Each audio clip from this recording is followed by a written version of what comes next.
Cayce's Association for Research and Enlightenment in Virginia Beach, Virginia. He's a frequent speaker at ARE conferences, lectures, and around the globe, and his articles have appeared in Venture Inward magazine. His deepest research is in Cayce perspective on reincarnation, soulmates, the Christ material, and the universal or oneness laws. He also leads tours for the ARE to the sacred sites of Egypt, Israel, Peru, and Mexico. He's really busy.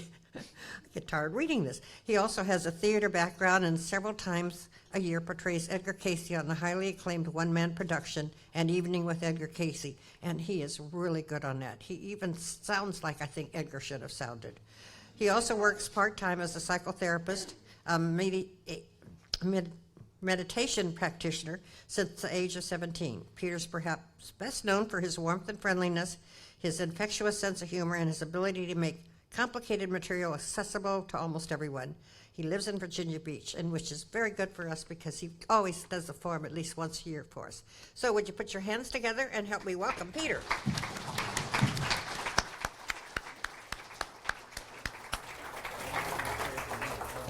Thank you. It's always a pleasure to be here. Thanks so much for kind of holding the torch for this. How long has the forum been going on? What? Quick, before the curtain falls. I think it's 32. 32 years. Wow, that's great. I have one of my hearing aids being sent back to be repaired, so if you come up and talk to me and I look blankly at you, you know I'm out of it. Keep telling everybody I'm not angry with her when I say, What? Yeah, my hearing's fine. If I look blankly at you, it's on purpose. He used to speak at the forum once a year.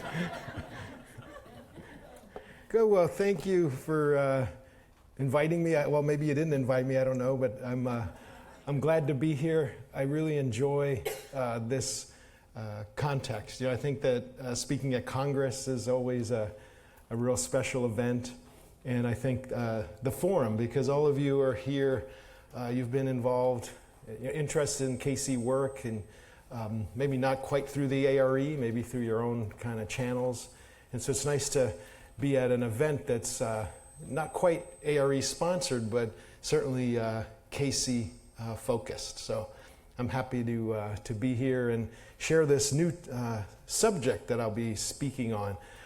Some of you may know that this topic was near and dear to Charles Thomas Cayce. He spoke on this subject around the country for many years, and after he passed last year, I inquired about the subject. I met with Leslie, and she was very happy to think that I would continue this lecture. And so she gave me the material that he had compiled on this subject. He was at one point thinking about rewriting the book, or kind of publishing the book, Reincarnation Unnecessary, which is by Violet Shelley. And it's out of print, but you can get it on Amazon. It's also in the library. But he wrote a Venture Inward article instead. And so the subject, Edgar Cayce gave over 2,000 life readings. You know, the most predominant reading that he gave was the health readings. And so he gave about 2,500 life readings. And 18 of those, he talked about how reincarnation would not be necessary for those individuals. So tonight we're going to be talking about what we might glean from those readings. Good, so come on in if you're at the door. This is being broadcast on Facebook Live. You know, everybody gets to be a star these days. There's social media, and you have your own newspaper. That's what I think of Facebook, and now the Facebook has like a TV show aspect of it, and so it's being broadcast live. I think last I checked, there are about 100 people, most of them family of mine. No, I know. 100 people somewhere around the country, maybe around the globe, watching this and tuning in. And then it gets stored. So it's on my page, so you can watch it later or have somebody else, if you want to show it to somebody else. The feed isn't as good. Live is much better than when you watch it rebroadcast. But I just share that because I think that it's a nice age to use technology. You know, the Aquarian age, Aquarius, one of the rules technology, and it's nice to be able to use technology in productive ways. You know, maybe in the past technology has been used destructively, and maybe even now we're there's aspects of technology. But it's nice that if you can reach a lot of people with your message. You can slowly do a class on, or a talk on dream work and just put it on your Facebook page. Okay, anyway, you're not here to learn about social media, are you? We can proceed. So here's just a reading on that beautiful concept of a golden cord running through our lives, kind of connecting the different lives, the astrological influences, and the possibility of reincarnation being unnecessary. I meet people oftentimes that tell me, Peter, this is my last life. And I get they say it in a way like completely tired, like somebody who's at the garage with a car that they're tired of bringing in. And they're like, I'm done with this. This is my last life. When I say, oh, that's wonderful. So you've mastered the fruits of the Spirit. You're forgiving right and left. They're like, what? That's some of what reincarnation involves. So I thought we'd start real light. I thought I'd start with an Antichrist reading. Seem appropriate in this day and age. So here's the question. In what form does the Antichrist come, spoken of in Revelation? And so, of course, the Spirit of the Christ we understand, which is, the fruits of the Spirit: love, joy, obedience, long-suffering, brotherly love, and kindness. But I think it's helpful to know what's the opposite of that: hate, contention, strife, fault-finding, lovers of self, and lovers of praise. Kind of what Cayce called self-aggrandizing. And as I was going through these readings, one of them talked just about how this individual had avoided fame and how that was commendable, and I know in this life I'm not famous, but I know that I've had a weariness about it. I know that I felt that I wouldn't want to do anything public until I was at least in my 40s. I think because of past life influences with fame.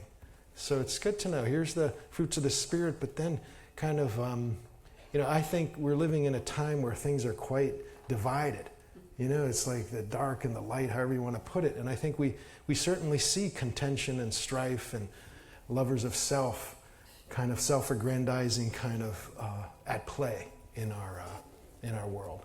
So of these 18 individuals, 14 were women. Well, what do you think about that?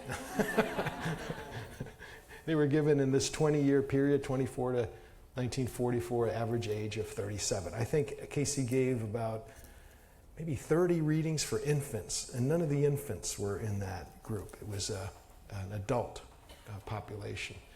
And they had predominantly had lifetimes in these places and during these periods of history. Now, Kevin Tedeschi postulates an idea that when a trance channel is giving you accessing the Akashic record, that oftentimes it's easiest for them to access the lifetimes that you may have shared in common. And so we know that Edgar Cayce certainly had important lifetimes in these conditions or these countries or these situations. So that's a possibility. It also may be a reflection of the soul group that came to be with Edgar Cayce. Now here's one of the, if you're taking score at home and you want to make a list of what are these aspects of reincarnation not being necessary, one of them was choosing to incarnate during difficult times. I think you all can check that one. Yes. So, there's an ancient curse, may you live during interesting times. I think that we're all doing that. But then he added that and gaining, so that living in challenging or difficult times, there's also succumbing to the strife, the challenging aspects. How do you stay above that fray? So if the concept of if we have reincarnation being unnecessary, so why would reincarnation be necessary? I mean, what's the purpose of it? And so it seems, in a nutshell, that we came to this earth school, this earth dimension, out of curiosity. And so we just kind of came in to experience materiality. It was different, it was new. We're kind of hardwired to grow and to learn. And so there was a lot of learning and growth opportunities here on the earth. But it's a bit like we come from an infinite soul consciousness and we move into the three-dimensional.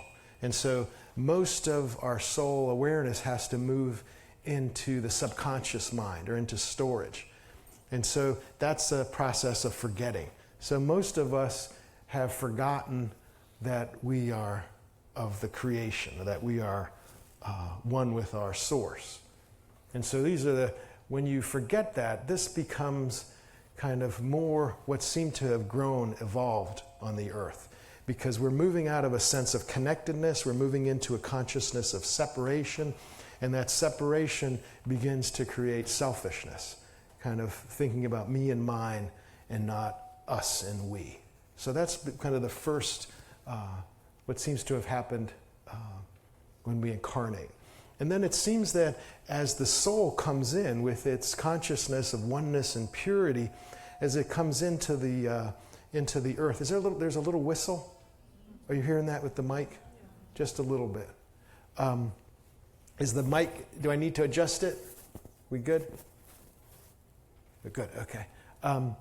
So it's what we've come into with this soul purity, and as we've acted in ways that are selfish and self-aggrandizing, it's like non-spiritual aspects leave a residue, you could say, on the soul. And so as we leave the earth plane, as we incarnate and then exit, those non-spiritual aspects need to be met. So that's the purpose, that's why we reincarnate, mostly is because we have to meet what has been created. So what's been created on the earth has to be resolved on the earth. And so we're of spirit, and so we've acted of separation, we have to in a way correct. So in a way you could say it's like 51st dates, it's like 51st lives. We keep coming in and we're hoping to get a life path where we get it right, where we forgive and we forget, and we where there's been hatred, we sow love. So all these, grudges to forgiveness, all these sorts of things.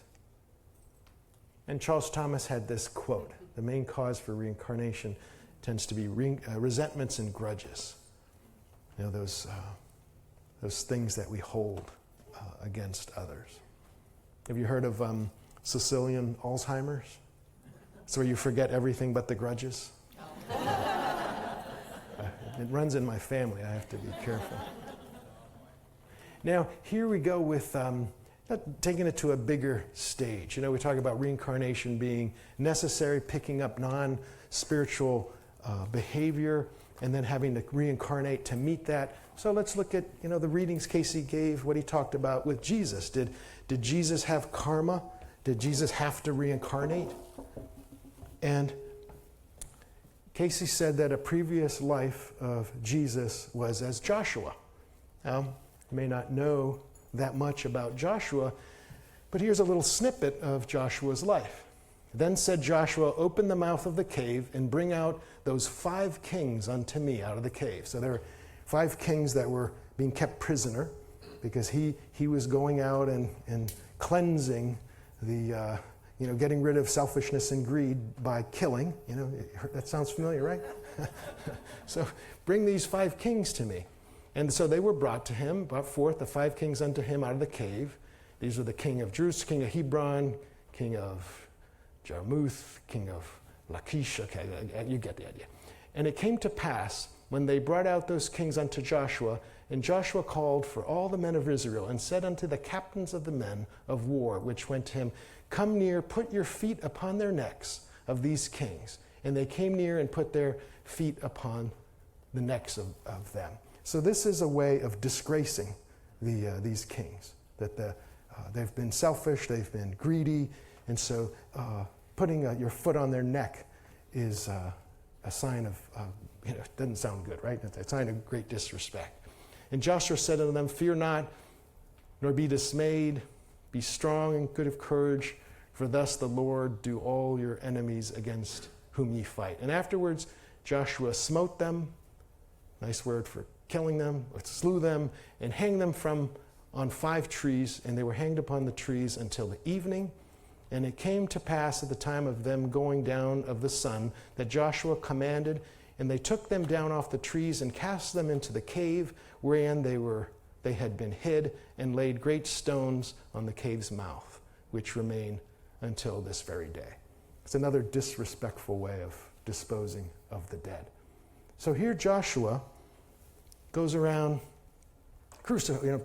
hanging people from trees. Some were crucified or nailed to trees, and then disposes them. Do you see any parallel with what then he has to meet as Jesus? It's been oftentimes said that where Joshua killed, Jesus had to come and heal and make amends. So this is pretty much the what we're all in some ways doing. Here's a bigger dramatic kind of image, but that we're all in some ways meeting the places where we have acted unsoulfully, unspiritually. And so the Christ consciousness, many of you know this by heart, but we have a pattern of oneness that we have forgotten. And so the Reincarnation Unnecessary, in its simple aspect, is remembering our oneness and beginning to act in that way. Acting less and less from me and mine, but more and more of us as a family of brothers and sisters. Don't hate, because you'll become the things you hate in this life or the next. Why is that? Why would you become the things that you hate? Well, lesson 1, judgment isn't good. I always used to wonder about that. Aren't we making judgments all the time?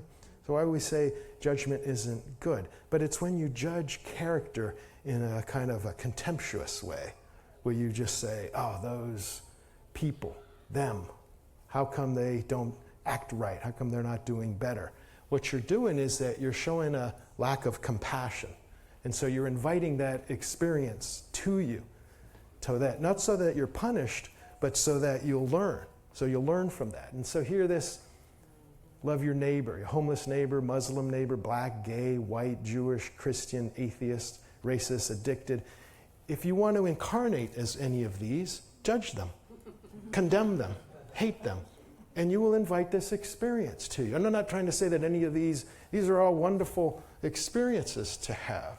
Many of them it's not a punishment to be any of these, but if you judge it, it shows you lack compassion, you lack understanding for that, and you may well have to incarnate. There's a reading where 2 brothers had the job of, they were born twins, and they were both, one was blind and one wasn't.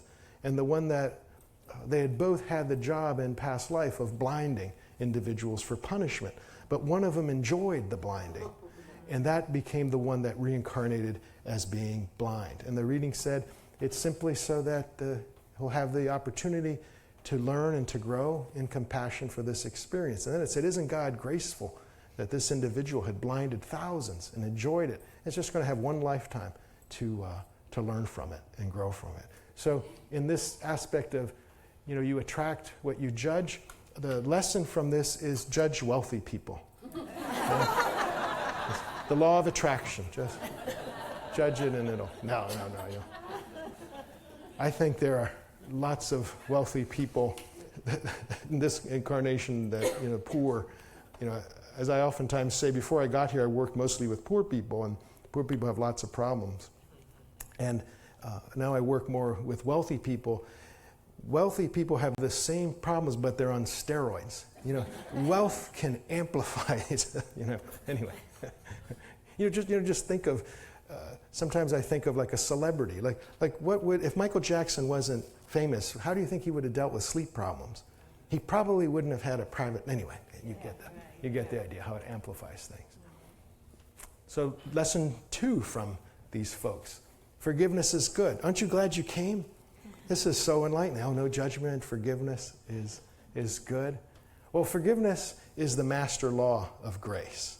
80% of Jesus' teachings were about forgiveness. You could say this first one, compassion, that's one of the teachings of the Buddha, 500 years before Jesus. And Jesus comes and he teaches us forgiveness. And you know, Cayce said that he had been Adam to Joshua to Jesus, many intervening lives. But, you know, here's Adam kind of pointing the finger, the blaming consciousness. Anybody do that anymore? No? We're done? And then the eye for an eye. You're bad, then you get punished. And then Jesus, forgive them for they know not what they do. One of the individuals was told to repeat that to herself often. Forgive them for they know not that what they do. Do we do that in day-to-day life when we, you know, anybody else get on Facebook fights? You know, those kind of things. Or wherever it is, just, okay. And then maybe they're saying that about us. I mean, who knows who's really right? You know, it's just kind of, forgive me for I'm doing the best that I can. You know, I think that one of the gifts of these times is that we get to reincarnate in one lifetime. And so I think of myself 10, 20 years ago, I wouldn't have had anything to talk about if I sat next to me on a bus. There's been so much change and growth and evolution. I think we're all in that process. And so I think that's one of the, if we want to talk about the blessings of this time, there's just the opportunity to tune in and evolve our thinking in ways I think that in past you'd have to die and reincarnate to do. I think there's much more access to in-between life of state or guide consciousness, sorts of things.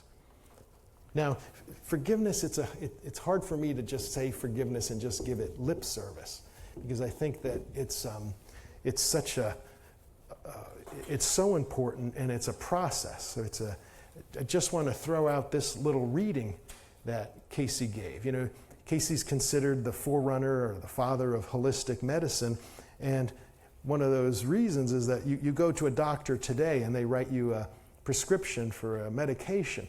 Well, Edgar Cayce, he would say, he would write you a prayer prescription. He'd say, take this prayer twice a day with a glass of water. You know, that was the consciousness that he was working with. And so somebody who was working with a forgiveness pattern, he said, here, Lord, they are thine as I am thine. I'm willing, I forgive, I present my problems to thee. Use me, use them, and whatever may be thy will in the matter. So this is, I've used this prayer often when I'm stuck in a resentment grudge pattern, and it really works because you see what you're forgiving and forgetting are attached to each other. Even though I know we can have hours of debate about that, but the way that you really forgive is that you stop feeding it. Once you've gone through the process, you try to stop remembering what it is, because you're forgiving to let go of something because it's toxic. And so the process is to figure out, how do I not keep going into the feedback loop, because all that does is it keeps reinforcing the grudge or the resentment. And so if you learn, you take out your prayer, okay, I'm about to move into this negative thought pattern. I give it to you, God. I give it to you. Now, what I've done in with myself, I call it the therapeutic use of ADD. You know, we're all ADD. So when I'm about to go into a grudge resentment pattern, I start singing a song, just humming a song. And my brain goes, oh, song! Da, da, da, da, da, da, and just right off of that. You do that enough with a pattern, you can really, it sounds silly, but I've been able to shift. Maybe for me it might be music, for somebody else it might be physical, some way of just interrupting a negative loop. And I think that, you know, we know so much from Cayce's work how important our thoughts are, and how, thoughts can keep us in some ways frozen in time, like karmically frozen. You know, if you met somebody and you talk to them, hey, how you doing? Oh, awful. And you're like, awful? What's going on? Oh, and they describe some kind of horrific event. Oh, when did that happen? This morning? This morning, 40 years ago. And you're like, what? They described it with such vivid detail. And so they're not letting it go. They keep feeding it every day, that pattern. And so on the level of the mind, or neurologically, all these sorts of ways, it's continuing in process.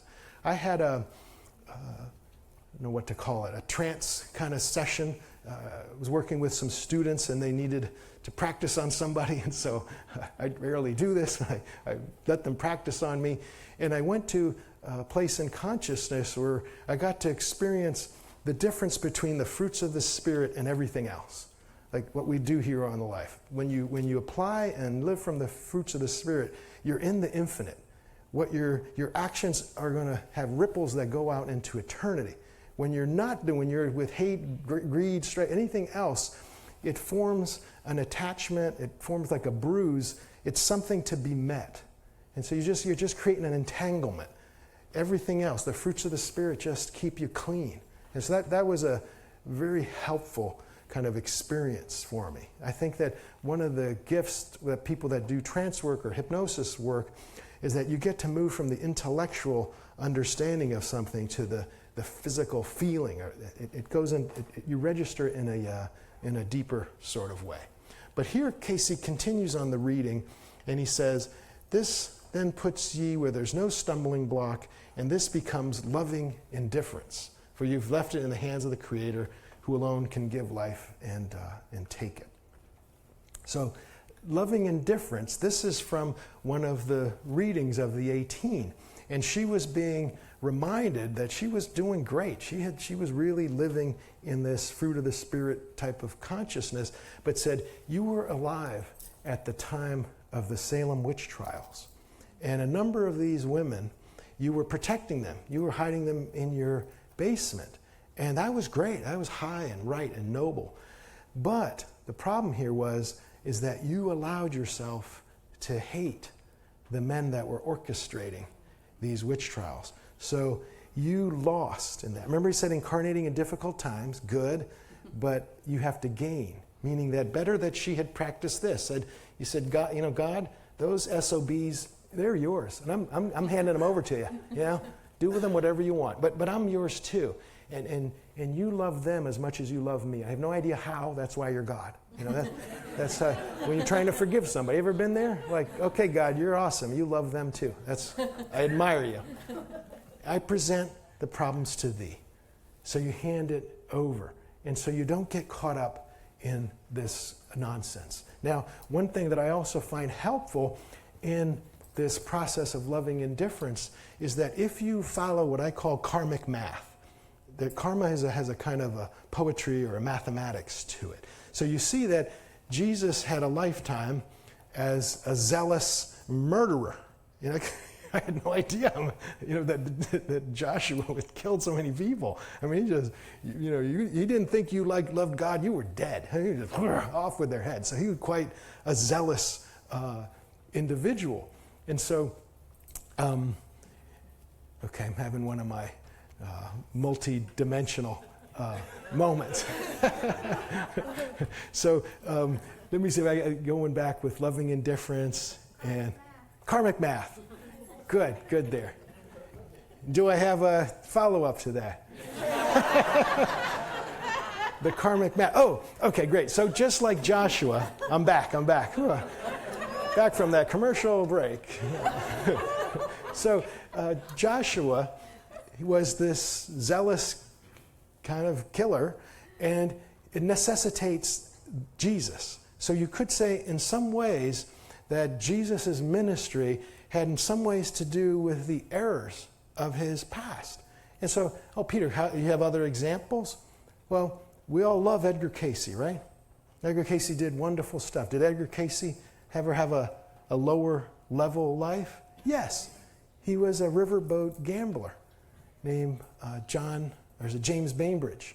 And he used his psychic ability to win cards. He knew when to hold them, when to fold them. And he seduced women like crazy. Just knew their favorite color, favorite song. And so his consciousness fell. He used his psychic ability for exploitative purposes. So what does he come back as Edgar Cayce, right? He helps men, the New York Wall Street guys, he helps them make money. He helps them make the money that had been taken from them. He makes amends, and he gave lots of readings for women that had been emotionally hurt. So he was making amends for that. So you can see that helps me, that when we're working through these times, whoever is the great scoundrel, are they creating the karmic mathematical situation where they're going to come back, that the next great individual, pick your least likable political figure right now. Just hold it to yourself. Hold the name to yourself, because All of them? It's going to be a wonderful time because they're all going to come back and they're all going to be quite high saints and that sorts of thing. So that is helpful for me, this kind of letting go, moving into loving indifference, not letting your consciousness drop. Now, you know this picture? Who is it? Who? Right, the Pope and the man who shot him. Which one's the Pope? This one, right. The guy in the white.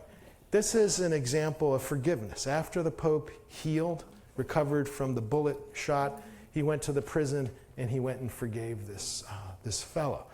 I like to show this picture because he didn't say, you promise you won't shoot me again? This is the last time I'm going to let you shoot me, okay? No, he didn't say, after this, the Pope went back to the Vatican and the man went back to prison. So sometimes we think of forgiveness as allowing. You can forgive people out of your life. It's a privilege to be in your life. It's not a right. And so people have to, if you're in an abusive situation, allowing someone to abuse you doesn't do them any good spiritually either. So it's good to know forgiveness does not mean that you have to continue in a destructive situation. So there's a complexity to forgiveness, a process using prayer, but the beneficiary, the Pope benefited here. He gets to let this go, and maybe the individual is inspired. One of the gifts, one of the ways of working towards not having to reincarnate is becoming an example of the fruits of the Spirit. So here the Pope is trying to epitomize forgiveness, which is nice. He's a representative of Christianity. So it's nice to see them acting from the Christ model. No more comment there. So loving service was something these individuals had in common. That their life was more than just about themselves. That they, I think if you can cultivate that kind of joy in service, it's a real blessing. It's unfortunately not everybody enjoys that. It's almost like if you look at child development, there's a stage where the child is very selfish, and then they learn the benefits of sharing. I think as a consciousness, some of us are in that balance. Some of us see the benefits of sharing and some of us don't. And I'm hoping that that as we grow and evolve, that you start to move into that sharing type of consciousness. Because that's acting from oneness, and that's from the fruits of the Spirit. Staying connected, maintaining your personal connection to the divine, and developing your intuition. Cayce said that we should all turn inward for our answers, so that when we're struggling, trying to decide something, he said do it twice. He said go into a meditation, see if you get a yes or a no. If you get a yes, good. And then do it a couple hours later or next day and see if you get that affirmation, you get the yes or the no.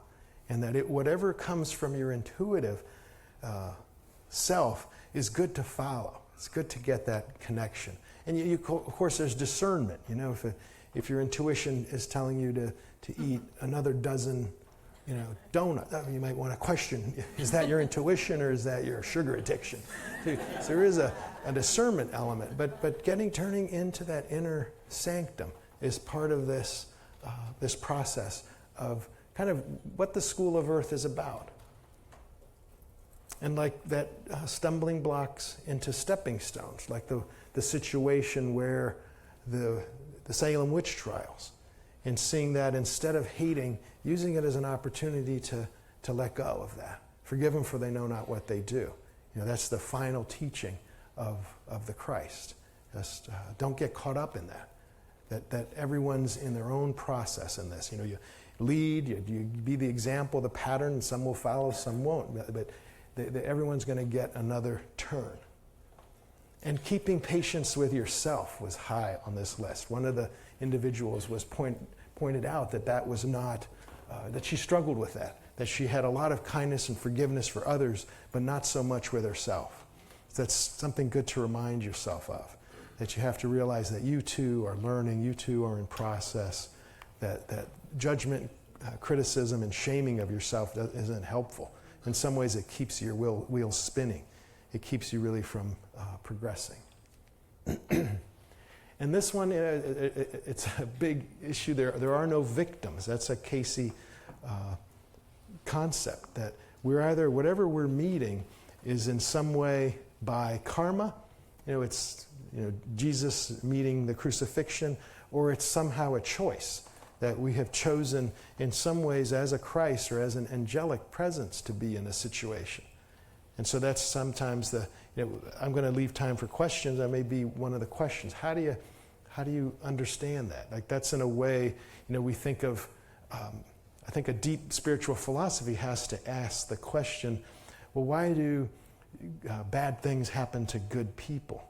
And sometimes good people have volunteered to be in challenging situations, to put themselves into those. So it's a complexity.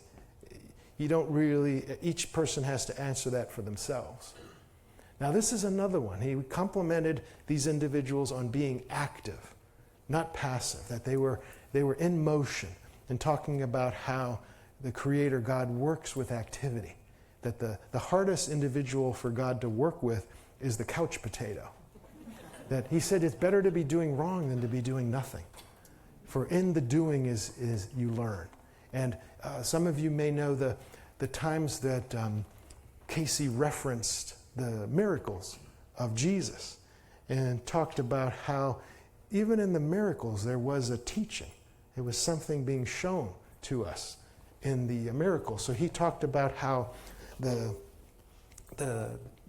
turning of the water into wine. And it's a beautiful story. This happens after, probably my greatest appreciation for Edgar Cayce is how he brought Jesus back to life for me. There was like a resurrection of Christ in my life and in my consciousness. I was raised Catholic. As a child, I had a connection with Jesus. But then as I got older, like around puberty, he started feeling like the older brother that you can't fill the shoes. You have an older brother or sister, and they're like, oh, you're his brother or sister?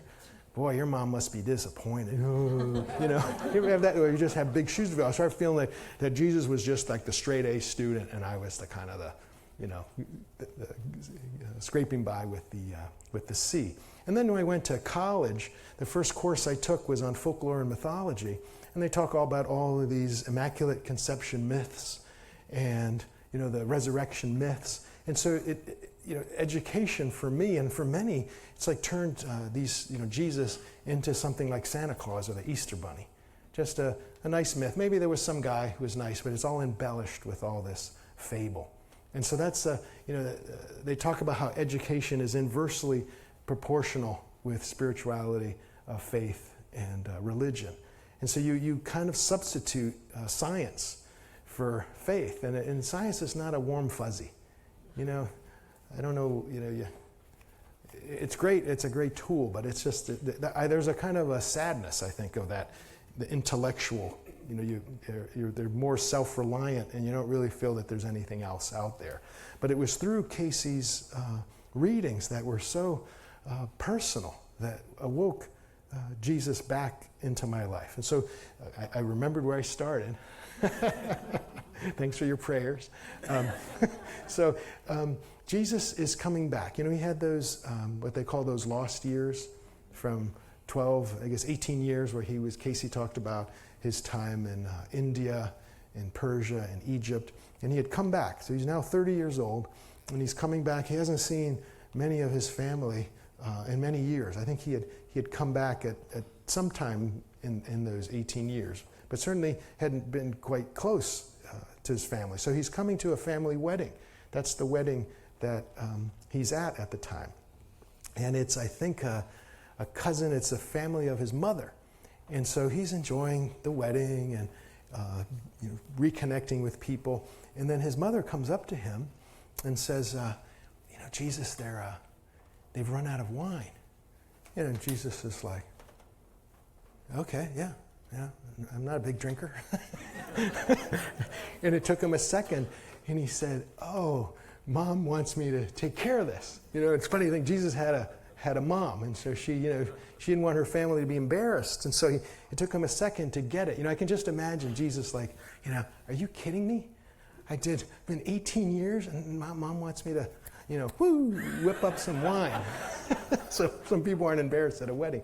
But, if my mom asked me if I could do it, I would. He had a mom, so he says, okay, Mom, have him bring the urns up, the water urns. And then he says, tell them to pour it. And the reading says, and the water blushed to meet its maker. That it was in the pouring that the water turned into wine. So it didn't turn into wine stagnant. It had to be in motion and in that pouring. And it was beautiful that it got kind of embarrassed to be in the presence of its maker.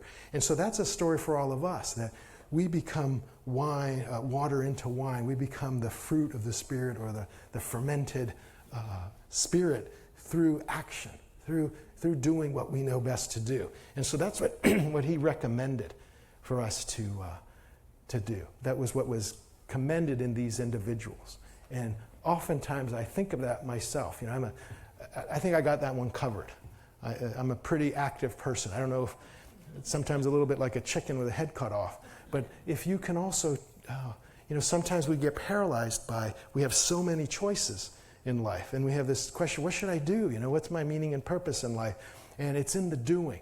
Just do what you know best to do, and more will come to you. And it's like they say, bloom where you're planted. You don't have to go to India to feed the homeless, to be of loving service. There's plenty of need right here, right where you live. Believe me. If you need some help, I'll point it out to you. And then this was another one. Individuals that were teachers. Individuals that had a spiritual connection to God and were trying to help others. He said in some ways that's the most noble, is that and if you think of Rata, probably one of the highest lifetimes of Cayce, he was very God-connected and teaching that. And I think that we are incarnate in interesting times and challenging times, and I think that we're all called to do that. We're all called in our own way to help others have some faith, have some belief, have something more than just, it's so easy at this time to get caught up in the dramas, get caught up in hopelessness. And things just seem to be, North Korea shot a missile over an entire country and over Japan. That's just, what next? You imagine a missile was shot over the United States. And so there's so much of this stuff that's to get caught up in. And so I think that leaders don't show themselves until leadership is necessary. It's like right now, or in a room, any kind of space, everybody looks equal. We're just sitting there. But if somebody said fire, or there was an emergency, 5 or 8 of you would step up and say, okay, come on, everybody. They would just naturally step up to be the ones that are the helpers. So it's kind of like you're waiting. You have these abilities, and when the time comes, you can step up. Like what we're seeing going on in Houston. The Cajun Navy. You know about them? It's a group of folks that have boats, and they go in the South when there are these floods, and they go with their little boats, and they go and just try to help as many people as they can. And so that's what they do. But each one of us is going to be called to do what we know best to do, to try to help in that transition, kind of, helping people understand. Again, I'm talking a lot about Facebook, but Facebook is a nice way that I feel I connect with all kinds of people that I wouldn't connect with otherwise. And so I get a sense of a lot of the different consciousness that's out there. And sometimes it's a little bit here, a little bit there, just trying to help people have something of faith. It's hard in these times with people that are very fixed and that they've made up their mind. Some are dead set that there's no God and that there's no hope. And so that's a challenging. Cayce talked about how God does not will that any soul shall perish, but an individual soul can will that it perishes. That's kind of sad. And there's no desire. But if a soul chooses to go off, that it eventually has to make its own choice to come back. So sometimes I feel that kind of chill that, it's such an important time. But we'll get to that. So I'm here. And then I mentioned this, being an example. It's not just, being patient occasionally, but trying to embody patience, just trying to be patience itself or forgiveness itself. I know that's really, really high, and I'm not saying I'm anywhere near that, but that's the ideal, that it's to not just act it, but to in some ways become that these individuals, not saying that they were perfect in any kind of way, but they were certainly aspiring to that as an ideal. And sometimes that's as important, or maybe even more important than actually accomplishing it, is holding it as an intention. Trying the best you can. I fall, but I get up and I keep trying to be patient with myself and others. I fall, but I keep trying to be loving with others. I keep trying to be kind. That's the process, that you don't give it up. You don't forget about it. Now, this probably shouldn't be the last one, but letting go. Individuals that were easy to forget, easy for resentments and grudges to just, they might try to go through the process of whatever it was, but they didn't dwell on these sorts of things. They didn't allow these patterns to take root. So that's a very helpful piece of advice. The Buddha called it detachment, and I would say that it's attaching to things of the infinite and letting go of things of the physical, of the material world, of that if we can, what would be well, here he talks about, he says, in your life, attach to your motivations, not so much the outcomes, because you can't always control the outcomes. Now, for me, I remember I used to get kind of paralyzed by the outcome, meaning that if I was in the grocery store and the person before me didn't have the money to pay, they were like $3 short, I'd be Hamlet. Oh, should I do it? Should I not do it? What if they take it wrong? Ooh, ooh, ooh. They're not going to wait there half an hour for me to decide. Well, they're not. Are you going to pay that? No, it just kind of life flows through. And so, but I've learned now that when those opportunities come, am I going to pay the $3 because I'm in a hurry? That's one motivation. Or am I going to give the $3 because I just want to help them out? I just want to. And then if they take it positively or negatively, it's not on me. I know how I meant it. But more often than not, your intention is what comes back to you also. So if you give the $3 because you just want them to go, they may not take it. But if you give it because of just, you can say, oh, I think you dropped this, and you try to figure a nice way to give it to them. That helped me a lot to not have Hamlet's disease. Just kind of act. Just figure out what's your motivation. But you do have to discern, is my motivation in the right place? And then how other people take it, that's them. I did my homework before I said or acted. Cayce has these, sweet aphorisms where he talks about how, just like your blood goes twice through your liver every time it goes through your heart, so let your thoughts go twice through your mind before they come out your mouth. Just kind of think twice. Now I'm just going to kind of take this to the big stage. So we're talking about reincarnation not being necessary, how to kind of master this earth plane. What are we here to learn? But we're here in a particular time in history. We're here in a particular kind of moment of history. And this is a nice graph that kind of shows the progression of the ages. Here, age of Leo, Cayce said that was the heyday of Egypt, 10,500 BC. That's where the Sphinx was with the age of Leo. And then it goes through the different moments. Cayce may not have them exactly like this, but then here we had the age of, the moment of Christ, 1998, 2012, whatever you want to call it, and moving into this Aquarian age. And so it's interesting, here's the water and here's the water bearer. So we're going from the unconscious, kind of what's been below the surface, and we're moving now into the light. That what's been planted is now the time to grow. And Cayce talks about this is the moment predicted in Revelation. that there's the potential in here for the 1,000 years of peace to come. It's almost like there's always a God plan.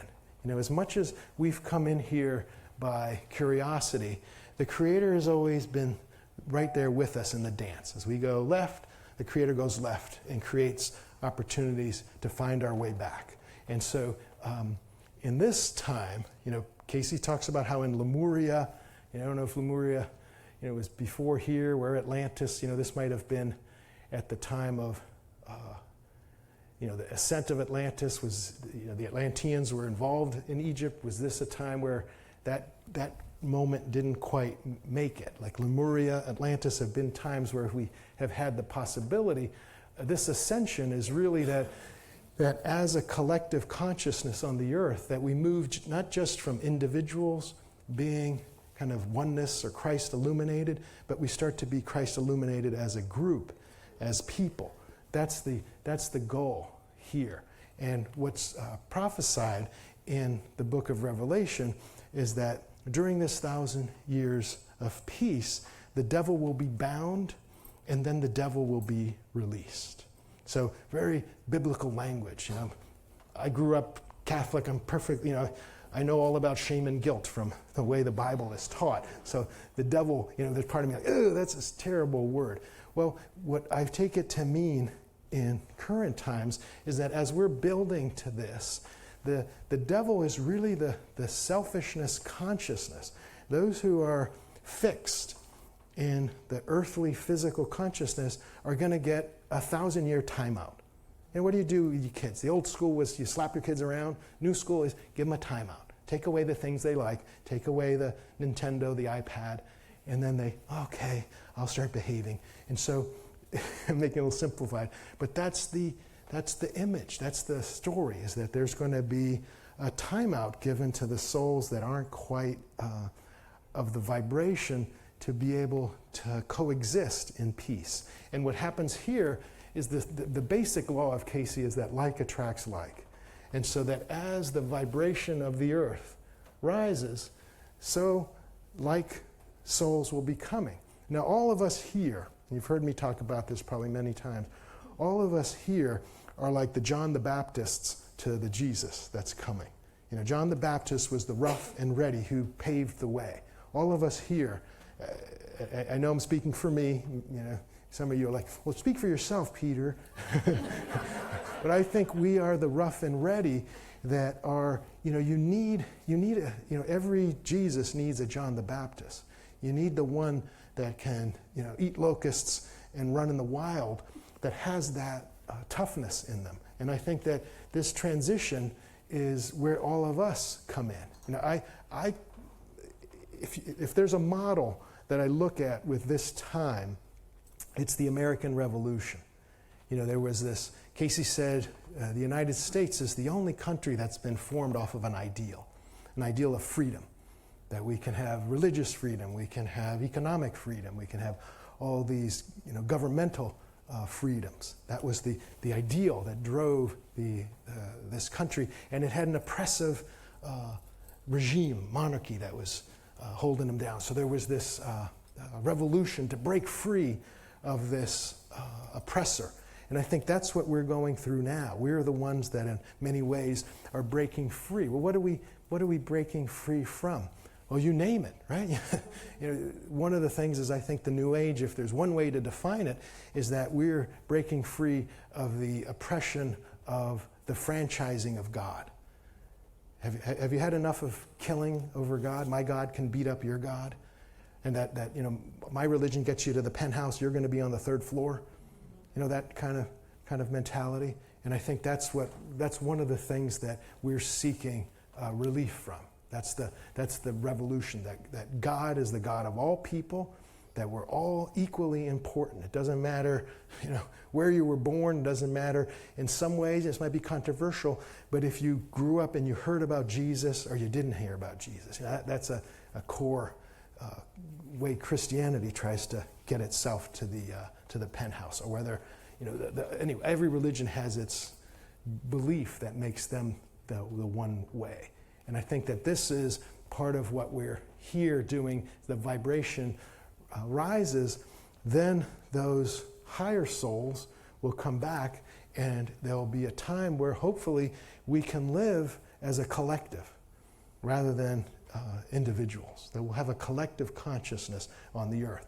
Now, one of the things that we're doing now is that we are preparing ourselves and others to be incarnate at that time. Cayce talks about oftentimes you're preparing your next incarnation, that life is continuous.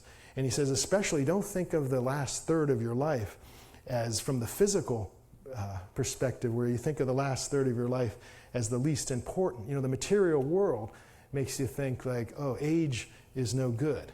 That's, you know, go hang out with other old people. We don't want you around. But on the spiritual level, it's the most important time where you're preparing in consciousness for what's to come. And so many of us here are drawn to the work. The spiritual organizations grow with people oftentimes coming in that last third of life because you're wanting assistance in that preparation. And so it's very clear to me now that when I try to talk to people, I'm helping them either to have the potential to reincarnate at that time, to kind of rethink some of their thoughts, or whether they're going to be in the timeout room. I may mean that to sound judgmental, but I know that in my consciousness, I want to be part of that, whether I'm incarnate or not, or around it or something like that. But I'm motivated to see that happens. And I think all of us, in some way or other, are as well. And so that to me is the urgency of this time. You know, it's a really, Cayce most oftentimes reference in Scripture, choose thou, use your will. This is a time of important choices. You know, that says the bridegroom might show up in the middle of the night. Yes, we're in those times where it's quite close. Time is accelerated. We're moving into this. I'm not, ages move, we're not, I don't think this 1,000 years of peace is happening, in the next 3 years or anything like that. But I think, again, will it be in the next incarnation or the next after that? We're moving to that. And I think as a soul group, we have been working. Cayce talks about there were two basic involutions. The first involution that came out of curiosity and got kind of lost. And then the second that came to look for the lost sheep and bring them back. And I think most of us here are part of that second involution, that are very much trying to get our brothers and sisters back, to throw those nets, to try to help as many as we can. And hopefully in this teaching here, you get some of those clues, mostly being an example. Sometimes that's the most important way to reach somebody. People vibrate, they resonate. I know when I first started meditating, people would ask me about meditation. Why was I so peaceful? I never had to run around a room and tell people, learn how to meditate. It was just a kind of a gravity that you can acquire. And so here's a very kind of long reading, but it's somewhat talking about our times. The nation as a nation is passing through that period when each soul must turn to that thought within of what is its relationship to creative forces in its experience. And each soul must ask itself what it is, what it as a soul is going to do about the commandment that was given to show forth that very law of love that is the birthright of every soul. And so on that note, I'll close my talk. I'll be taking questions, but that note of these times that we're here, and what are you going to do with this commandment that's given to you? All right, so feel free now. Applaud like crazy. Just give it up. And make sure that doesn't go on the tape. No. Great, thank you. And so there's time for some questions? Yes? I've thought about this a lot. When I was in the military, Yes. my job for quite a while was to teach our pilots, What's your name? O'Brien Vincent. First name? Vincent O'Brien. Vincent. Okay, Vincent's talking about when he was in the Army, Navy. in the Navy, and he would have to, he taught others. I taught crews how to deliver nuclear weapons. So he taught crews how to deliver nuclear weapons. Yes. And so, I was hoping you were going to end right there. Like, okay, next question. but if you look at, I mean, of course you're going to clean out a lot of people. A lot of people are going to die because of this thing. But Yes. your ability to do it.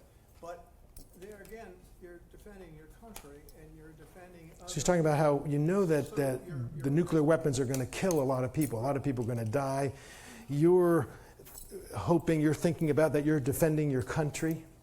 Right, and so I knew some of this about the period. I tried to live a good life outside of the fact that, and at the same time, I tried to teach people really well to be able to deliver these weapons. Yeah, so you tried to be thorough in your teaching of people how to handle nuclear weapons. I was kind of in the middle, and I thought about it a Yeah. lot. I mean, you're sitting there thinking that you're just going to clean out. Yeah, so you had the consciousness to know that these were very destructive, that if they got used, that many, many thousands of souls or individuals would be evicted. Yeah. How have you reconciled that? It took me a while to do it, but first of all, I came here. Mm-hmm. So as he says that, first of all, he came to the Edgar Cayce, to ARE. Yes, and that changed my life quite a bit.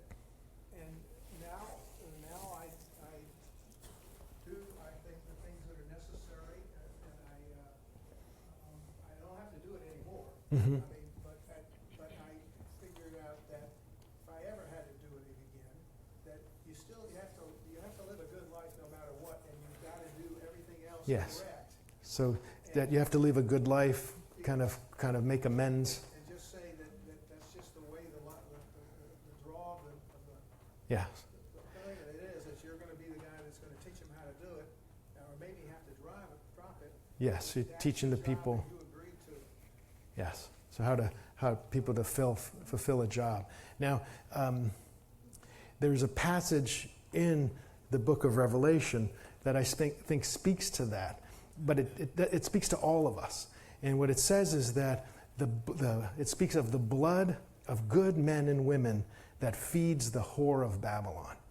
And Cayce's interpretation of that is that we have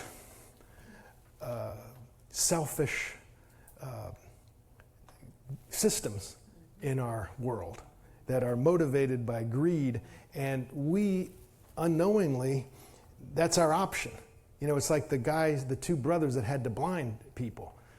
It wasn't another paying job, and so they had to bring food home, and so they did that. And Cayce talked about it was the spirit with which they did that. But I think that in Revelation, it's just talking about how, you know, I work for the military. Well, Peter, how do you work for the military? Well, I take TRICARE insurance.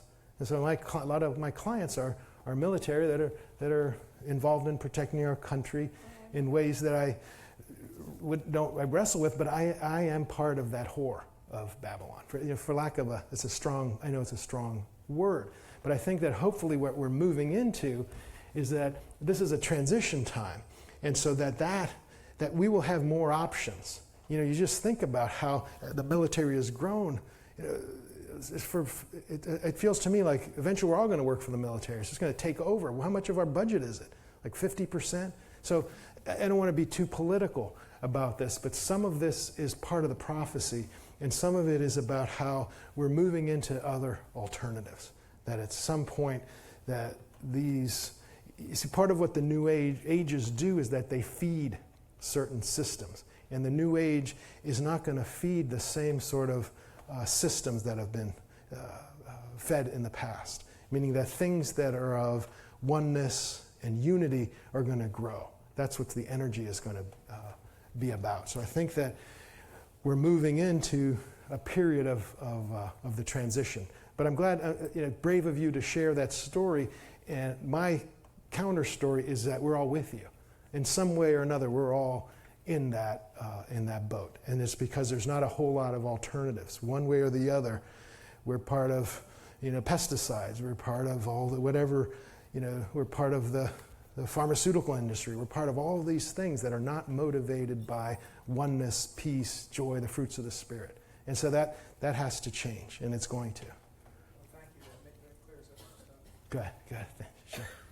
Yes. So how do you deal with what's, the wrongs that you see are going on right now? And She says, how do you deal with the wrongs that you see going on now? I just drink a lot of margaritas. Just got back from Cancun. Okay, I had to say a joke. as far as, that's been one of my issues with the kind of the spiritual, metaphysical thing is, I'm just going to focus on the positive, or I'm just going to send. Yeah, so she says, the new age thing is I'm just going to surround it in light. I'm just going to send bunnies there. Right. And I think that we have to, but I wonder, where is it okay and not? But I think that we have to stand up, we have to speak out. Yes. I find myself being. She says we have to stand up. We have to take Sometimes action. people that I do. I can't believe these things are happening, but I sometimes don't know how to focus that energy into something. She doesn't know how to focus that energy into something productive. One of the, again, Facebook, I have Facebook friends that are atheists, right? And as I go on their posts, I'm like, I have a lot in common with them. Sometimes more than the ones that are hyper-religious. And one of the things that I see with atheist posts, they're like, when everybody was praying for the poor, my family was out delivering turkeys. Yeah. We were out doing, all this praying stuff. Don't pray, do something. And so I think that there's a lot of truth to that. And I've thought that let your prayers inform actions. That what do they say? The road to hell is paved with good intentions. I would say the road to hell is paved with good intentions that are not acted upon. That you have to do something. As we're thinking of Houston, you pick up your boat and you go there. Not that we all have to do that, but see, prayer is very complicated. Cayce says that basically when you pray about something, you enter into that state of consciousness where tasks are delegated. You figure out how much you can do on your own. God won't answer prayer that you can do yourself. How much do you need to co-create that with God? And how much do you have to give it up to God? There's some things that, let's say with forgiveness, that's when you got to give it up. But the day-to-day part of it, that's part of your action part of it. So I think that when we pray, I'm going to pray for Houston. Let your prayer also be, what can I do? Let me open myself to the universal forces and say, let me just find a church, a unity church in Houston, and send them $100. Okay, so that's one thing. Or let me figure out some other way. Let me connect in some way that there's some action that I can take that's productive. Houston Smith used to say, people criticize churches, but spirituality doesn't do fundraisers to send money to a disaster area. Churches do that, temples, synagogues, or where people collect and do that. So thank you. That's an important question. Yes? Mine's more of a comment. She has a comment. I'm just going to, the folks that are listening, I'll just repeat it. And then probably some of you can't hear the question unless I repeat it here. When you were talking about people incarnating into challenging times and So the reference to incarnating during challenging times. and being a form of movement towards spirituality, if you look at our current time, And if you look at our current time, indeed But challenging, look what it has developed. Number one, look at the developments. the 20th century, I read a book, and this was amazing to me, had more martyrs for faith, not necessarily Christian faith, but just faith, That the 20th century had more martyrs for faith than all the 2,000 years of the previous 2,000 years. 2,000 years since Jesus' time. We often think of the age of martyrdom as the early Christian years, with being thrown into a coliseum, being devoured by tigers or whatever. But actually, the 20th century had more martyrdom than all those 2,000 years combined. So that on So there's one more box. more martyrs, more people that have Okay. But gone on to the faith. flip side of that too, look at the great spiritual leaders that have emerged in the 20th, 21st Look at the great century. leaders that have come up. Edgar Cayce, John Paul, Mother Teresa, Padre Edgar Pio, Cayce, Padre Pio. I can't say his name. Yeah. Picnon, It's Thich Nhat Hanh, Yes. Deepak Chopra. Deepak I Chopra. mean, there's so many. Peter Woodbury. Thank you. Thank And you. No fame, no fame. at the advent of Bad fame. technology, too, is getting their voice to all of us. Yes, the as- technology is getting that voice. as a spiritual to all of us. teacher. Yes. So it's an exciting time. It really is. Well, what I would add to your saying is that, Cayce put right here, he called it 1998, and he said 1958 to 1998 was a period of some of the most intense testing this earth plane has had. And all of us here are somehow in that 58 to 98, but then, 40 years is an important numerological number. But what wasn't talked so much about, and it's coming more into light, is the 40 years after, the 1998 to the 2038. And I don't want to get too sidetracked into the 2038 prophecies, but I think as much as those 40 years were periods of testing, we come to here, these next 40 years, I think, are of fruition. That those who have kind of clawed their way through that testing, it's now the time for the planting or the sowing or the growth. I think that there's a lot of hope. I think that all of us here as a soul group are to get our planet to 2038. The Mayans, that's what they talk about. If you go deeper into their prophecy, they say, we can make it to 2038, we're going to be okay. It's not 2012, it's 2038. And so I think that's what we're being charged. Let's get this. Let's see that those missiles, go to bed. So we have, what is it next? We're at 717. So we got 31 more years. If we can do this. 21. My math is off. Wow, we're close. Yeah. Yes. On one of your earlier slides, you list. Yes, on one of the earlier slides. The one with the reading, the Cayce reading? This one? Yeah, you listed the fruits of the Spirit, and then it says, against such there is no law. Yes. Karmic. The question is about that. Against this, there is no law. It just, a law is like cause and effect. That there's a consequence. From these are of God itself. These are infinite. This is just is. There's no before, after, during. Where all of these are law means that there's something that they create that has to be met. So they're of completely different vibration. These are of the soul. These are of the earthly. So I think that's my interpretation of what he means by that there is no law. We could talk about long suffering. Yes. I'm sorry. She asked about long suffering. It's one of people's favorite spiritual fruit of the Spirit. Let's pick our favorite fruit of the Spirit. Long suffering. I love that one. Can't get enough of that. I could show a slide with a definition. The definition of long suffering, it's a particular type of patience. So there's patience, and then there's a particular type of patience, and long suffering is the particular type of patience that's reserved for certain individuals, certain people. There are people in your life that it's kind of like normal patience, and there's some people in your life that the heavier ones.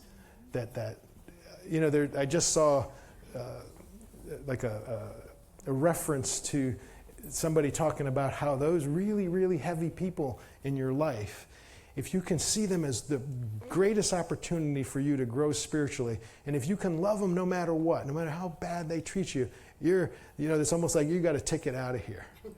I remember I read that and I said, I got about 12 more lifetimes before I can do that.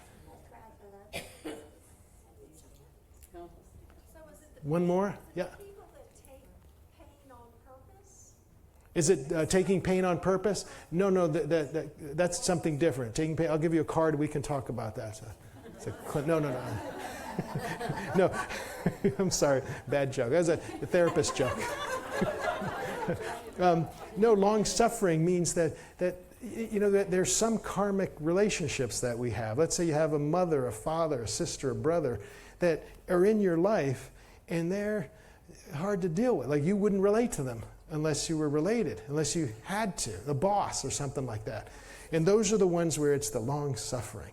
And maybe, I don't know, maybe that's the right word, but it means like, can you stay centered in your God while you're listening to them go on and on about how hopeless the world is, or there is no God, and just that's the quality of long suffering. And Cayce makes sure that you know that patience is active. It doesn't mean that you're there with them and you're like daydreaming, you're like disassociating. You're there with them. You know, maybe what I try and do sometimes is just pray for people when, you know, they're really wearing me down. Just pray for them. Just try to keep the energy up. And you'd be surprised how much that works, that helps. You can do Reiki, and I mean, you can cover your navel, you know, you do whatever you want, but you can do stuff that's productive. So it's just a particular type of patience, and it was demonstrated by Jesus, how oftentimes he loved and tolerated folks that were really heavy. Yes? I just wanted to comment that suffering, sometimes means let. You know, like suffer the children to come, and, you know, or whatever, let. So, like, So suffering can mean letting, yes, like long suffer the letting, children. long Long letting, long lasting. Let it be. Let it be. Let it be. Yeah. You know, long letting. Yeah. Yeah, I heard the Beatles wanted to call it long suffering, and they said, man, it's not going to work. Long suffering. And then they thought let it be was better. I just call it family. I know it sounds like a joke, you know, but it's actually true. I say family is your spiritual training ground. Yes. And the place you're going to learn. The family's your spiritual training ground. The place you're going to learn the most. Learn the most. Have that long suffering. Is we have that long suffering. Yeah, your family is going to be they're going to be your greatest assets and your biggest challenge. Your father, your brother is your brother, your sister is your brother, until the end. Whatever Yes. it is. So you just, some of them is good, some of it's not, some of it you just have to deal with. Yeah. And like we learned at that training that we were at, and Maya, you were there last weekend. I thought it was really interesting that Scott Sparrow was talking about how karma isn't so much in what happens to you, it's how you respond to it. That's the karma. How you feel and how you respond to those feelings. That's the karma. Okay, well, I think one more. We'll take the question. Nothing comes from nothing, so there has to be a something. She's saying that's the best talk she's heard. How long?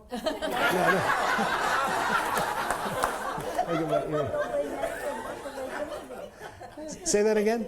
I said nothing comes from nothing. Nothing comes from nothing. So something has to be up there someplace. Something. Oh, I see. So that's the faith that we come from something. How do those people that don't believe anything explain that? Right. How do the ones who don't believe? Well, good luck trying to convince them. All right. Well, thank you. It's been always a real pleasure. Okay. Thank you.